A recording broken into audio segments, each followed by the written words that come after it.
May 26, 1990, Wellington, Florida.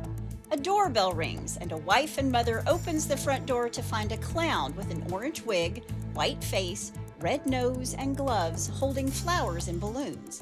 What she believed was a delivery and gesture of kindness wasn't. It was an ambush and a point-blank gunshot to her head. After firing, the clown turned and calmly walked away to a waiting car. But why murder this woman who seemed to have no enemies? Rumors of affairs swirled, and while her husband had an alibi, his mistress bided her time before becoming his second wife and living happily ever after. This murder would sit cold for 27 years, but makeup washes off and secrets don't stay buried forever, and advances in DNA can bring a killer to justice. This is Marlene Warren and the Killer Clown. Hey y'all, I'm Chris Calvert. And I'm her husband, Rob Potter. Welcome to Hitched to Homicide. For better or worse, till death do us part.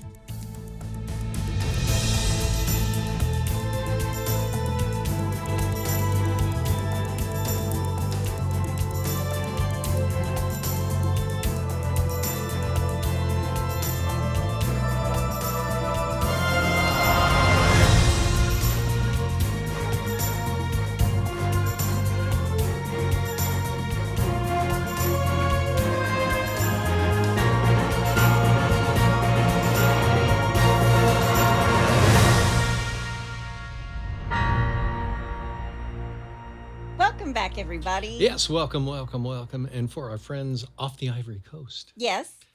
Aquaba. That sounds very nice. I know. Well, wherever you're listening, be sure to subscribe to Hitched to Homicide, then like, rate, and review the podcast so other people who love true crime and are just like you can find us. Yes. And if you're watching us on YouTube, please hit that subscribe button below. Mm-hmm. If you want true crime with us all the time, please join our closed Facebook group, The In-Laws and Outlaws. Go to Facebook and type in H2H In-Laws and Outlaws, answer a few questions, and you are in. During the month of October, there were so many Halloween memes. They were good too. Bodies in the front yard wrapped in black plastic. How to do it? Yep. Telling you, go join. Yep. I post photos and other information in there as well. They're a really great group of folks. We love them so much. You can find us on Instagram at Hitched to Homicide or on X at H2H_podcast. And we also have a Buy Me a Coffee link if you want to send Rob some coffee or me a chai tea because it's super cold. It's now November. Yep. It's sweater weather. It is sweater weather. But he drinks his coffee every episode. I only have a chai tea every now and then. I did find some sugar-free chai, so I'm pretty excited about that. All right, good. You can find that link in our show notes. You can also send us a text. The link to that is at the top of the show notes where it says, send Chris and Rob a text. We love to get them. Send them on. We love to hear from you. Well, Rob, this really is a till death do us part case. And they're clowns. We're in Florida. They're getaway cars. We've got all kinds of like rumors and anonymous callers. It's a good one. It sounds like paradise. Not paradise, just true crime. All right. Before we get started, let me thank some sources. WPTV, Crime Timeline, All That's Interesting, CBS News, Oxygen Channel, Palm Beach Post, People Magazine, CNN, ABC News, Chilling Crimes, Movie Delic, like an alcoholic or something. Movie Delic, I don't know. I'm just telling you how I think it's supposed to be said. All right. Yahoo, 48 Hours, The Sun Sentinel, and Reddit. Wait, I want to do one more thing. WBTV. In Florida. In Florida. Do you remember in Florida? I can remember in Florida when I was a teenager, maybe even in college. You'd be listening to the radio and they would go, ding, ding, it's time to turn over. So if you were laying out in the sun, they would like every half hour, like no way, chime this little bell and tell you to flip over because they want your tan to be even. But now it's just like, wear your 90. Don't get skin cancer, everybody. Yeah, in my case, it was make sure you've got your umbrella up. All right, well, you ready? I am. Let's do it. Marlene May McKinnon was born on April 15th, 1950 in Mount Clemens, Michigan, to Leonard and Shirley Schwartz McKinnon. Marlene has an older sister, Leanne, and a younger one, Debbie. Growing up, she had this wonderful childhood, lots of love between her parents and her sisters, and she also shared a tight bond with her grandfather. She spent lots of time at her grandpa's farm, which was near Detroit. Now, her parents do divorce somewhere down the line, I think after everyone becomes an adult.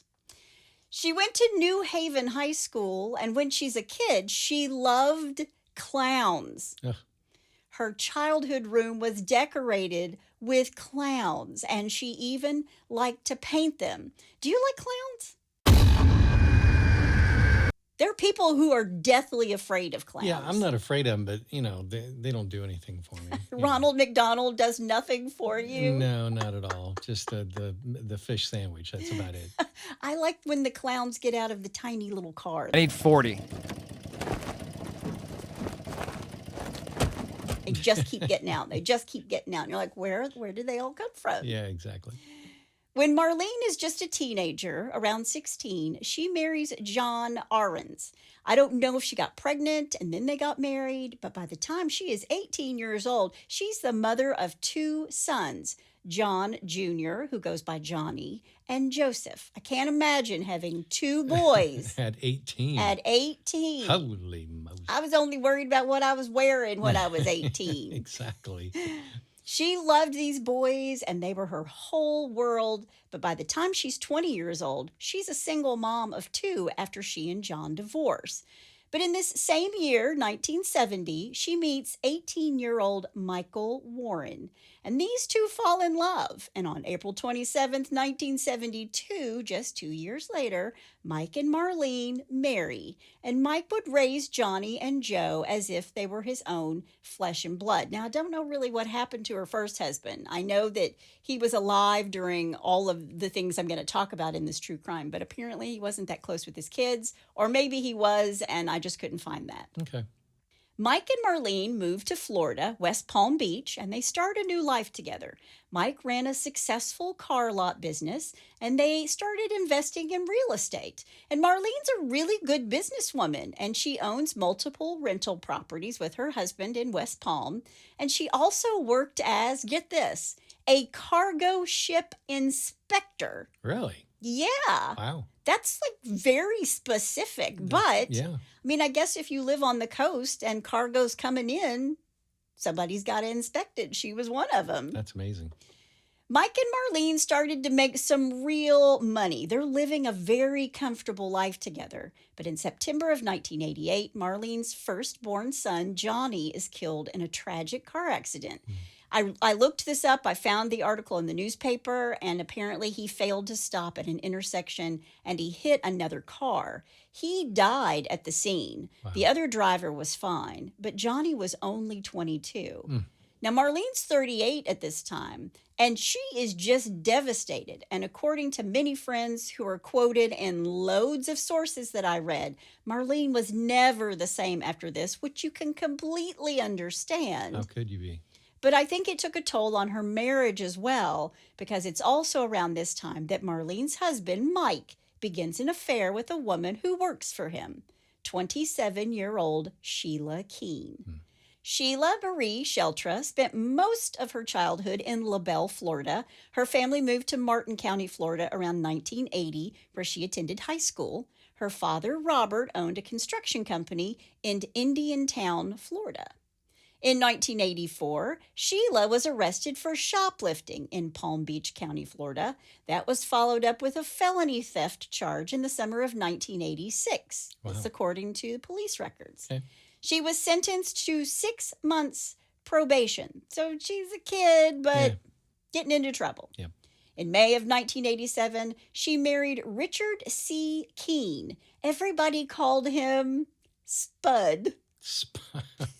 Why? He liked potatoes or something? I don't know. Maybe he was a potato head, but I can think of tons of great nicknames, but Spud is not one of them. That sounds like something you would name your dog. Yeah. You know? That's Spud. Come here, Spud. That's Spud and that's Waffles. You got 2 dogs, Yeah, you know, exactly. that kind of thing. Yeah. She's 23 when she marries him in 1987. He, Spud, is 41. Whoa. Right. Wow. Their son Charles was born shortly after. And by 1990, both of them worked for Mike Warren in his car lot. Spud and Sheila's primary job was to repossess cars for Mike's dealership. That is some tough, rough and tumble. That's because you never know who's coming after you when you're repossessing a car, right? I've watched some YouTube videos of car repossessors, and man, that's hardcore. They get a lot of flack. Let's put it that way. Yeah, it's not like in the movie Stripes. Hey, man! Instant finance! You're late on the payments, pal! Where Bill Murray's car's being driven away and he's like walking down the alley with the pizza and he's like, hey! And he throws the 2x4. Yeah, it's not like that. I mean, people come out fighting. By the way, Stripes is in my top 5 all-time favorite movies. Somebody else wrote in the In-Laws and Outlaws that they were with you on Caddyshack. Oh, yeah. You got a Caddyshack you got Caddyshack friends. Awesome. Thumbs up. Caddyshack, Stripes, all those. We're showing our age. Trading Places. But in January of 1990, Sheila filed a domestic violence protection order against Spud, for physical and emotional abuse. And I don't know if it's during that time that Mike and Sheila started their affair, but it's pretty clear that she relied on Mike for emotional support and possibly financial support because she moved out of the home that she shared with Spud and into an apartment allegedly paid for by Mike Warren. It's an apartment that Mike frequented a lot. In fact, it was pretty widely known around the car dealership that these two were having a blatant, full-blown affair. And whether Marlene is aware of this is unknown. What we do know is that Marlene had threatened to divorce Mike several times, but Mike has told friends that he would never divorce Marlene. These two had built these businesses together, and there's not a prenup because they started with basically nothing. Right. And Mike wasn't going to allow Marlene to take half of everything. Marlene had even said to her mother, if anything ever happens to me, you make the police look into Mike. Should I play the piano right now? You want to say it? No, go ahead. That's called foreshadowing. Okay, all right, here you go. And in April of 1989, when Mike is leaving the courthouse in Palm Beach for reasons unknown, he ran into an acquaintance, Christopher DeSantis. Christopher is an attorney, and Mike point blank asks him, quote, if a husband were to kill his wife, what would happen to her estate, end quote. Wow. And DeSantis said his first impression was, this guy's nuts, because why would you ask that question with your wife, like, within earshot? Yeah. And then he looks around and he realizes that Marlene's not with him. And I'm assuming because you would assume Mr. DeSantis is thinking that this is a hypothetical question, he answers. He explained to Mike that if a husband killed his wife, the issue of inheritance would depend on whether he was convicted of murder. Quote, if he's convicted of murdering his wife, he wouldn't inherit. But if he were convicted of a lower charge, he would, end quote. Wow. And he goes on to explain to him that if someone else committed the murder and the husband couldn't be tied as an accessory, quote, he'd get away scot-free, end quote. How to get away with murder. Now that's called foreshadowing. Once more. So he basically told Mike that if he'd just get someone else to do it, he'd get away scot-free as long as they couldn't attach him to the killer. Okay, I don't care who you are. I don't care if you're a lawyer or you're an idiot. Or a true crime podcaster. Or a true crime podcast. If somebody came up to you and asked you that question, wouldn't that raise your spidey senses just a little bit? Just a tiny smidgen, little bit? I mean, you would think, but I think he's thinking this is hypothetical. But I suppose. Okay, out of all the hypothetical questions that you could ask a lawyer, come on. Right. And he didn't report this guy to the police. Hang on. Okay, all right. Mr. DeSantis told Mike that if someone wore a clown suit, they would get off because no one would be able to identify the features, like whether or not they were male or female, or identify the person committing the crime. Send a clown. Get someone you don't know to wear a clown suit with face paint and the nose and the whole shebang. All right, the lawyer needs to be an accomplice. I'm sorry. He's not. Okay. By the time 1990 rolled around, Marlene and Mike are very successful. They're owning all these businesses, including this car lot, which was now also a rental company. It's called Bargain Motors, and they also owned tons of rental properties, and they're living in the village of Wellington, located in West Palm at the Aero Club. It's a community that has its own 4,000-foot runway in the center. Wow. So you can land your private plane and park it in the hangar behind your estate. Nice. Nice digs. Yeah, big time. And they did own an airplane and a racehorse. But all wasn't perfect under their roof, obviously. Marlene and Mike have been fighting, and Marlene tells her mom, right? If something happens to me, you better make the cops look at Mike. If a clown shows up at my door. She had no idea it was a clown. Wow. At 10:45 a.m. on May 26, 1990, Jo, her youngest son, had some friends over for breakfast. And being the doting mother that she is, Marlene is busy making food for the kids when the doorbell rings. And she and the kids can see this clown wearing this orange wig and a red bulb nose and gloves and a painted-on smile, walking up to the door with flowers and balloons. So they can see this clown walking to the door, and then the doorbell rings. Sure. Marlene opened the door and was greeted by a person in this clown costume, and Jo hears his mother say, "How pretty," after answering the door. So she sees the flowers and the balloons. How pretty. Right. But before she could process anything more, the clown gave her a few balloons. One was Snow White and the Seven Dwarfs, and the other said, "You're the greatest," then proceeded to fire at her from point-blank range. Jo hears the gunshot, and at first he thinks it's one of the balloons popping, but then he watches his mother fall to the floor. He runs to his mother's side, and he looks this clown in the eye and notices that the clown has deep brown eyes. Now, Jo ran to and out of the front door after the clown. The clown turned and looked at Jo and then continued on to a white Chrysler LeBaron with no tags. The clown gets in, drives off, never to be seen again. And Jo says that the clown just got in the car and pulled out slowly and just drove off like nothing was wrong.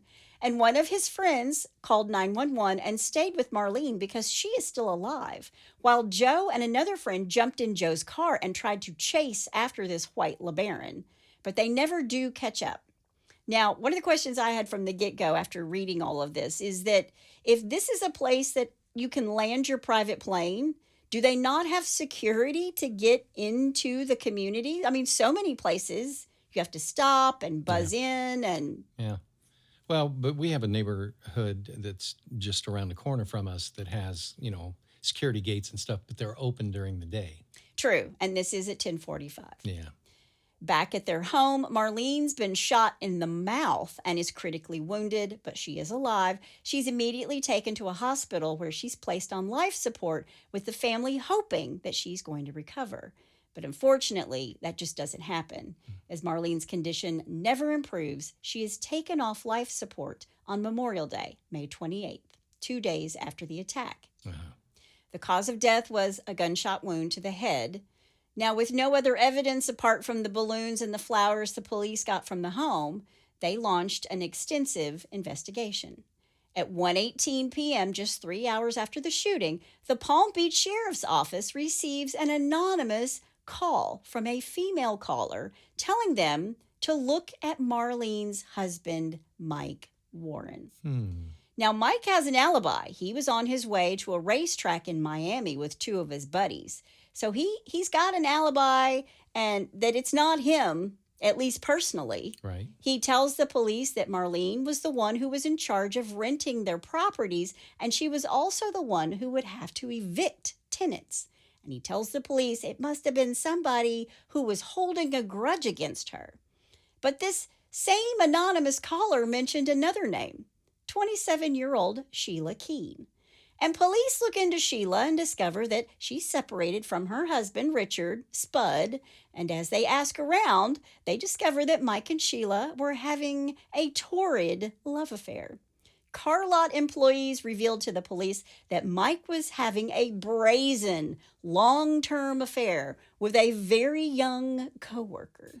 Quote, it was no secret that he was a player. They'd leave the doors right open. There was no hiding it, end quote. I still need a drink for all the glasses in the sink.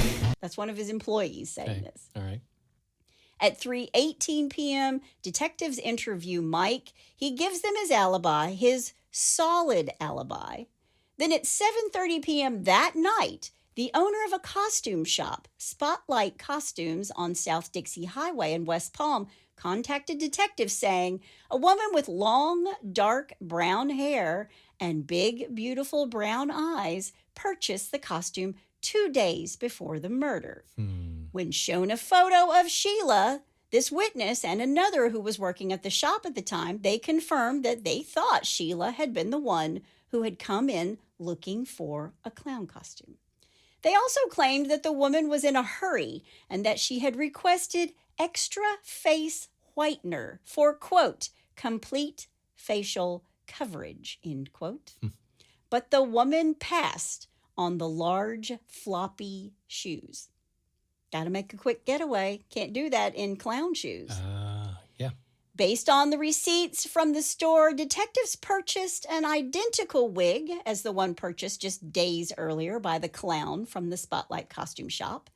When authorities asked Sheila where she was on the morning of the murder, she tells detectives that she was out repossessing cars, but she couldn't recall where or which cars. And she tells the police that she's never been in a Chrysler LeBaron, which I find hard to believe because if you're in the car business and you're in the repo business, at some point your butt's been sitting in a Chrysler LeBaron. They don't even make those anymore, do they? Nope. So the police, they've brought both Sheila and Mike in separately for questioning, but they tell the detectives that they're just work colleagues and they're just friends. And they ask Sheila if she owned a clown costume, to which she said no. And there wasn't enough evidence to arrest Sheila. She did submit to a hair sample for evidence. Okay. So she gives them a hair sample and she gives them some blood. She does give them some blood. All right. And the detectives spread out, going to every party and balloon store in town. And when they go to a Publix grocery store near the crime scene and the costume shop in West Palm, they hit pay dirt. The detectives interviewed 2 employees from the Publix on North Military Trail in West Palm who recalled a female purchasing the exact flowers and balloons found at the scene less than 2 hours before the murder. Both of the employees described the person who purchased the items as a white female with long brown hair tied in a ponytail and having, quote, male mannerisms, end quote. Really? Male mannerisms. What's that? Like grabbing your crotch? That's the only male mannerism I can think of. Or she was playing baseball in the middle of Publix. I don't know. The Publix was located approximately 1 mile from Sheila's apartment. Now, more evidence followed when the Chrysler LeBaron, the car driven by the clown, was spotted in an abandoned Winn-Dixie parking lot on May 30th, 1990. And when the police run the plates, it's owned by and was reported stolen by Mike Warren.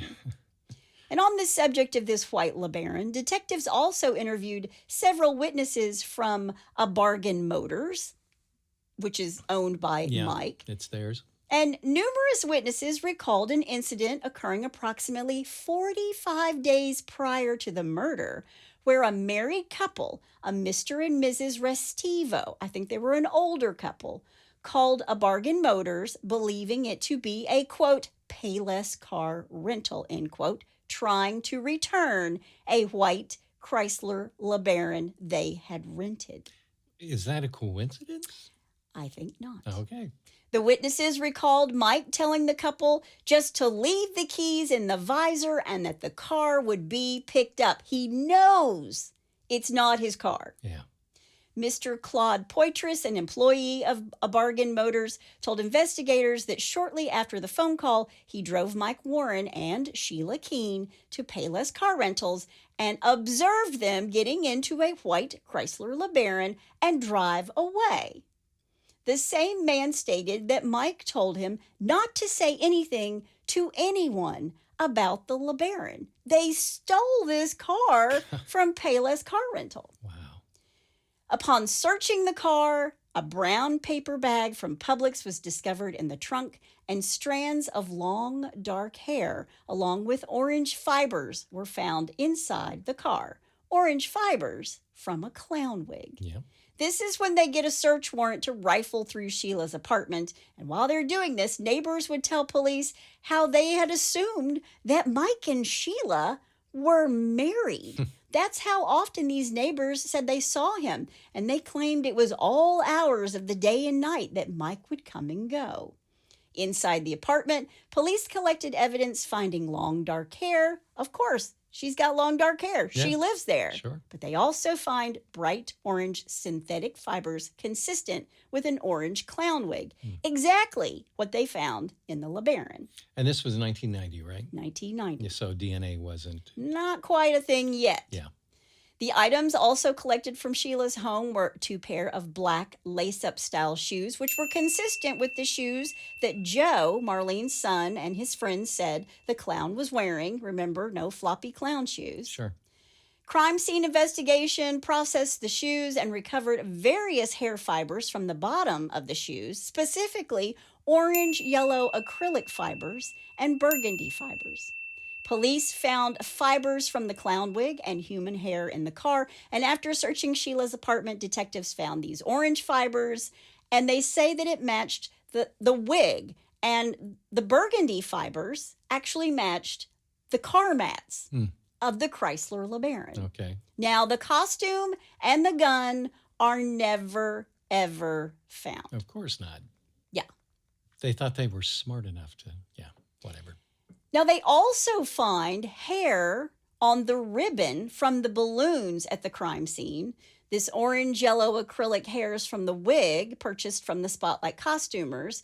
And it's all the same. It's identical composition. They use microscopes and they analyze everything. The burgundy hairs that were on the boots that are part of the LeBaron, the yellow and orange hairs that are part of the wig. Right. And so it seems like it's all coming together, right? Sure.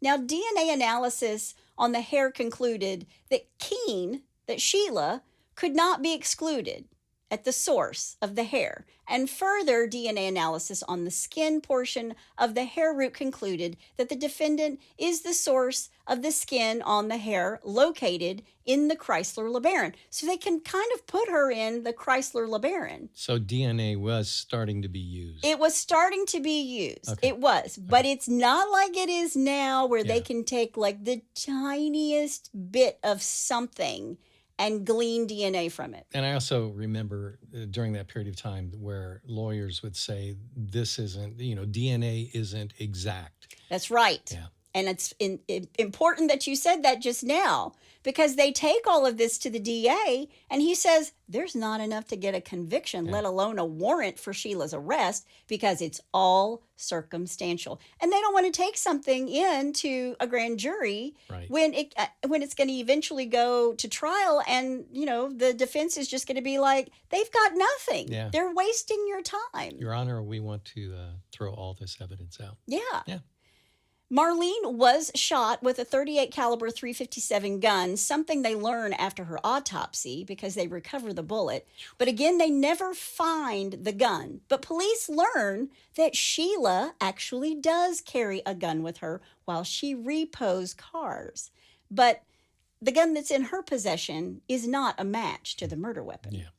And the case goes cold. Jeez.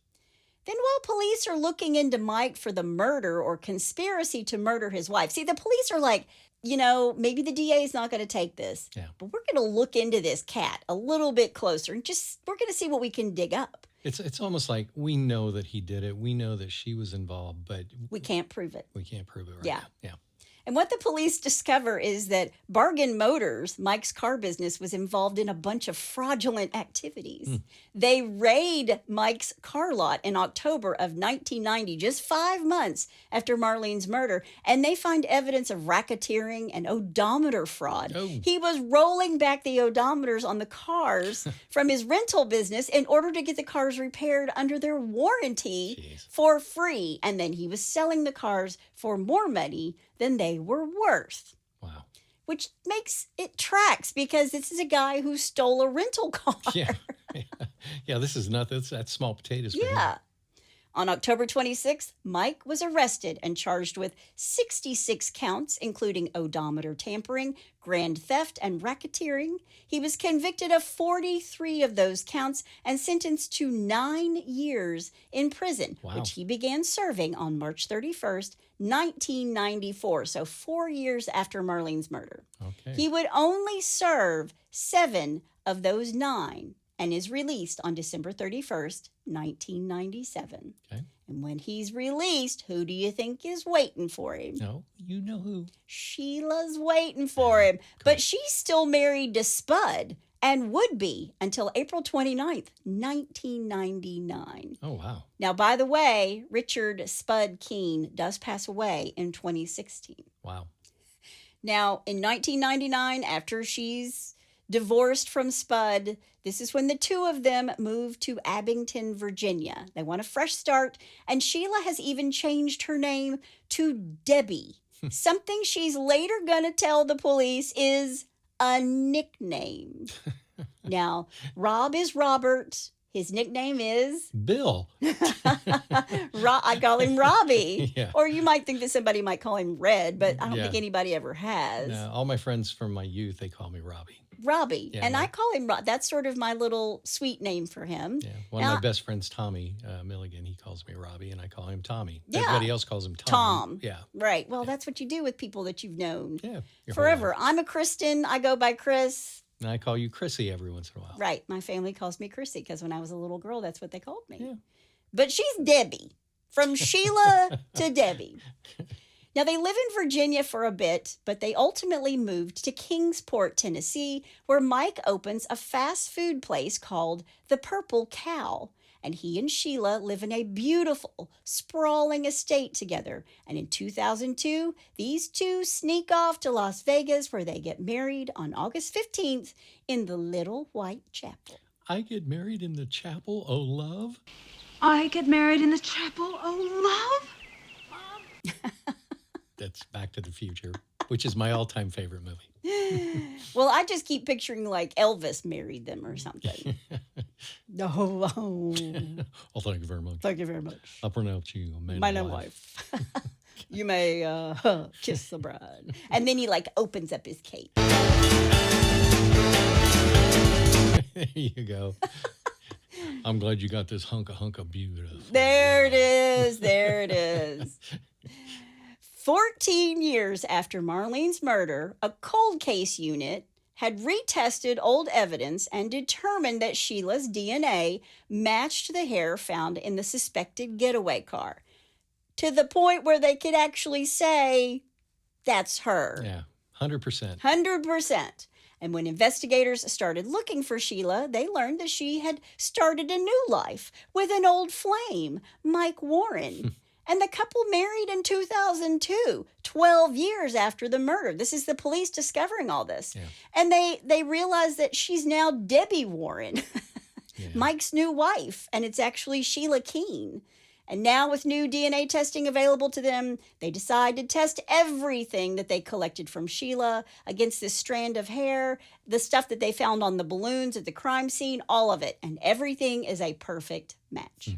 Now, Sheila and Mike had no idea they were being looked at all over again for the murder of Marlene. They'd spent the past 15 years establishing this new life in Virginia and Tennessee, where they were known as hardworking and friendly. They were just these people who owned a hamburger joint. Yeah. And nobody knew about their former life or about Mike's wife being murdered. Right.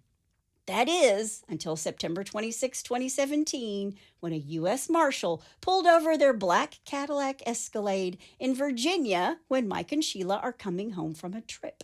They arrest Sheila Keen Warren, charging her with murder 1 for the death of Marlene Warren, and a grand jury had indicted Sheila on August 31st, 2017, 27 years after the crime. Wow. So they take it to a grand jury, they get the indictment, and then they go after her, and the U.S. Marshals pick her up.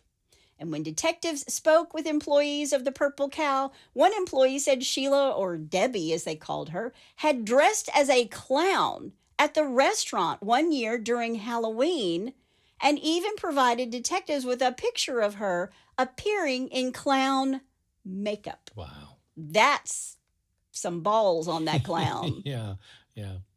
On September 27th, 2017, Sheila waives extradition to Florida, where she pleads not guilty in Palm Beach County and is booked and held without bond, awaiting trial in the county jail. Wait, did they do her mugshot in the clown suit? No, just Okay, her. Just checking. Now, the next day, the state attorney announced that if Sheila's convicted, Sheila faces life in prison or The death penalty. the death penalty, which they have in Florida.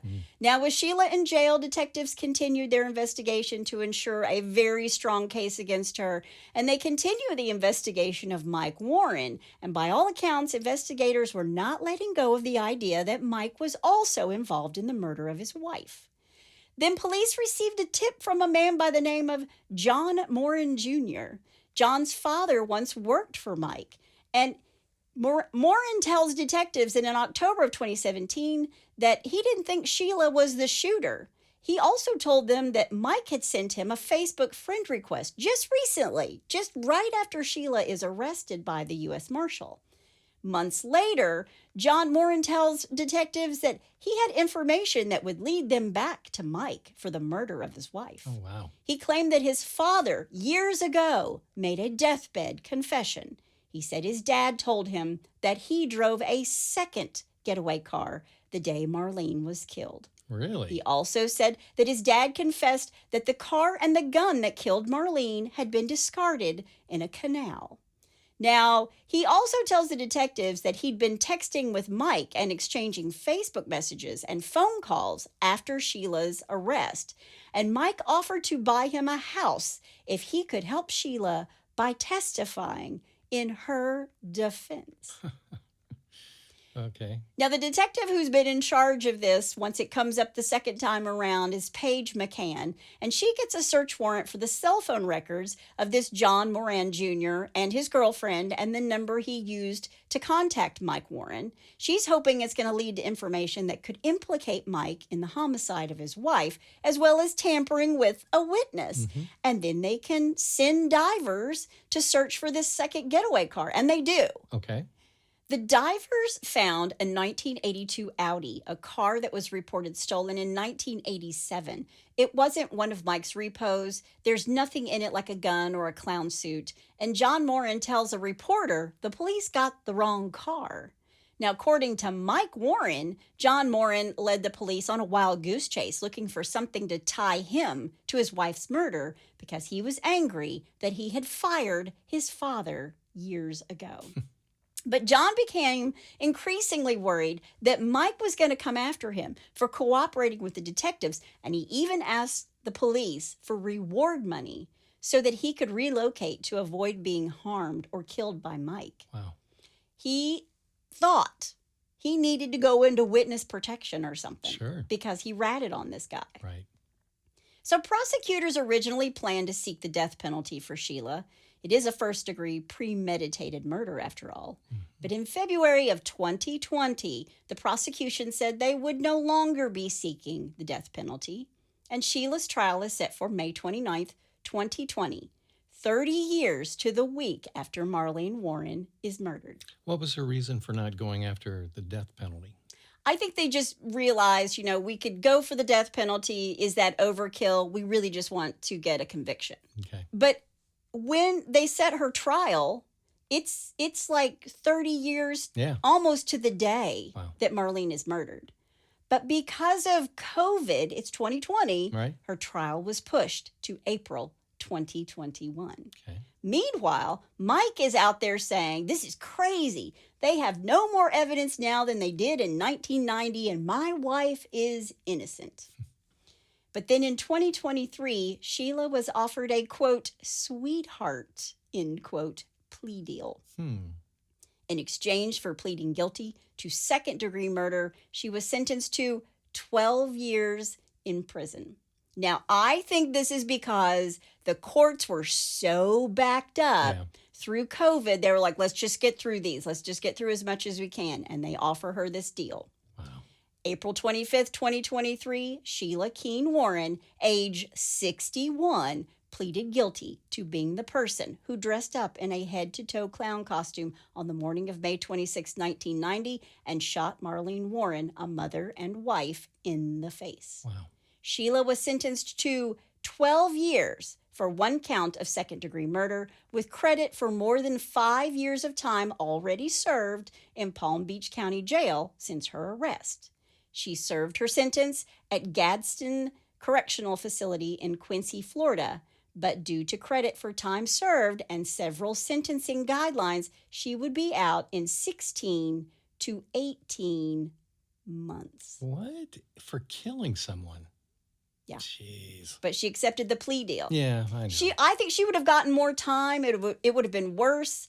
I mean, that's why they called it a sweetheart deal. Yeah. If she'd actually gone to trial and they showed all this DNA evidence, they would have been like, lock her up for life. Yeah. And so they're saying, hey, if you plead to second-degree manslaughter and say it was you, you're going to get time served, you're going to get out, and she did. So it sounds like they did this so they could get to Mike. I don't think so. Okay. On November 2nd, 2024, Sheila was released from prison as she was given credit for her good behavior and her time served. And as for Mike Warren, he has not been charged with any involvement in the crime. And what about Marlene's surviving son, Joe? Marlene's son claimed he wasn't savvy in all of the business dealings, and he basically got nothing. Mike took everything, all the money that they had made together. And her son, Joe, got nothing. All of the businesses and the properties, everything went to Mike. Jeez. And I understand that he and Mike are now estranged, which makes sense. Yeah, go figure. Joe, her son, has remained involved with updates on the case and has spoken to media following developments, including the arrest, the guilty plea, and the release of Sheila Keen Warren. Reports and interviews indicate that he has expressed feelings of relief at some form of justice, but also described long-term trauma and challenges related to losing both his mom and his brother to this accident, to his car accident. Okay. That's a lot Yeah. for one person to handle. Sure. As of 2024, he still lives in Florida, Marlene's son, and he works to keep the attention focused on his mom's case, advocating for her memory and for her justice. So was justice actually served? I mean, it took 30 years, took 27 years before they held somebody accountable. It doesn't sound like justice, though. Yeah, well, and I think COVID helped in that whole situation. It's just a shame. Yeah. Total shame. Wow. But that is the story of Marlene and the killer clown. And that's all I have to say about that.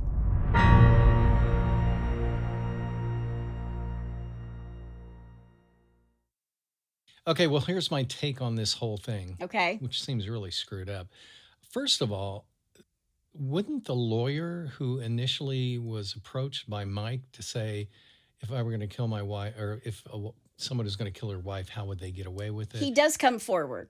I'm sorry I didn't mention that. I meant to mention that. I'm sorry. That's all right. He does come forward. He comes forward and says, listen, in 1987, like 2 years before she's murdered, he asks me this on the front steps of the courthouse. Yeah. Yeah. And so that didn't make any difference, though? Yeah, he didn't pull the trigger. Oh, jeez. He didn't pull the trigger. And if she is out in 18 months for murdering somebody, and he's just he's just conspiring to do it, right? What are they going to give him? Nothing. So they're both out. That's just messed up. They're just out there living, roaming free. Had 30 years of just hanging in there, and then she had 16 months about of her life taken away. Well, she had more than that, because she's arrested Oh, and that's then true. she has to sit in jail for a long time, and then she has to sit in jail through COVID. And Right. Okay. Yeah. So, I mean, she is in jail for a period of time, and they gave her, credit for time served and good behavior. And then she was out, in 18 months. I just can't believe they gave her that sweetheart deal. That's crazy. Well, they did. And you know what? I hope Marlene is haunting Yeah. both of them. Yeah. Well, there's no sweetheart deals for these idiots that I'm about ready to bring up with a little bless your heart. Well, bless your heart. All right, number one, I'm calling, there's dumb, dumber, and then there's this. And the dumbest. Yeah. A 20-year-old woman in Utah got busted for underage drinking last Wednesday. Oh. I don't know when that Wednesday Not a was, whole but- lot of drinking going on in Utah. Most Yeah. of it's dry. Yeah. Well, but then cops found weed. After she asked...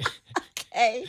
And after she asked if they'd pack her a bowl before she went to jail. What? The whole incident started when the woman got into an altercation with her boyfriend and tried kicking out his windshield. No. Yeah, she was charged with consumption of alcohol by a minor, possession, and criminal mischief. She was taken to jail. That's some mischief right there. All right, number two. Number two. Mission Impossible. Oh, wait, no, really. It's Mission Impossibly Stupid.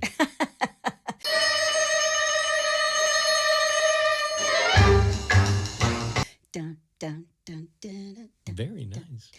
All right. Overnight video monitoring at the Kyle Target department store reported a male subject actively burglarizing the store. I love me some Target. There you go. Officers who responded to the scene found Ammons reportedly, that's his name, Ammons, reportedly making a poor attempt to hide behind a rack in the shoe department and arrested him without incident.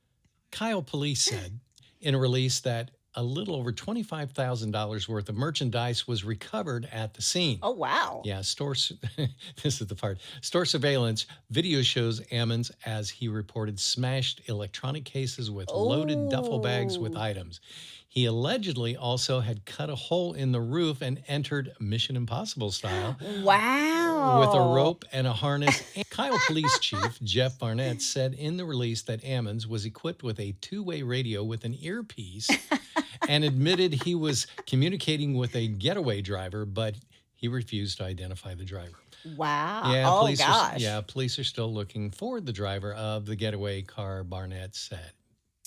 Yeah. That's some slick stuff. By the way, you don't go to Target with a list. You go to Target and Target tells you what you need. Yeah, exactly. Just saying. All right, number three, and Finally. what happened to just calling in sick? Okay. The Polk County Sheriff's Office said in a Facebook post that 32-year-old Brian Anderson called 911 to report an armed robbery. He reportedly told deputies that two unknown suspects took his money, his necklace, and his cell phone. Not his necklace. I know. They also threw his phone on the ground, jumped into a black Ford Crown Victoria, and sped away. Okay. Yeah, deputies responded to the scene with air and canine units, the Post stated. What? However, none of Anderson's report was true, they soon learned. The sheriff's office said that Anderson confessed to making up the story because... He wanted a new phone. No, he didn't want to show up for his 11 a.m. shift at the restaurant he Oh, wow. worked. Anderson was arrested and charged with misuse of a 911 and knowingly giving false information to law enforcement. I also read that it was a Hardee's that he worked at. So they've got like the choppers out Oh, yeah. looking and the canine unit out, and he just didn't want to go to work. He just didn't want to go to work. So why didn't you just call in sick? Yeah, go. I'm sick. I don't want to cough on the burgers. Jeez, what a moron. That's good. Yeah. That's very good. Well, if you have a bless your heart or you know somebody's heart who needs blessing, all you got to do is go to Hitch to Homicide. When you get there, there's a pull-down menu, and while you're there, you can also suggest a case or Yep. tell us about your brush with true crime. Please It's do. November. Yes. Everybody, it's getting chilly out. We're heading into the holiday season. It's getting exciting. Yes, it Time is. for me to go to Target. There you go. Just don't go through the ceiling. That's my amazing husband out there. That's my beautiful bride in the booth. I won't go through the ceiling. Join us next time on Hitch to Homicide. Bye, y'all.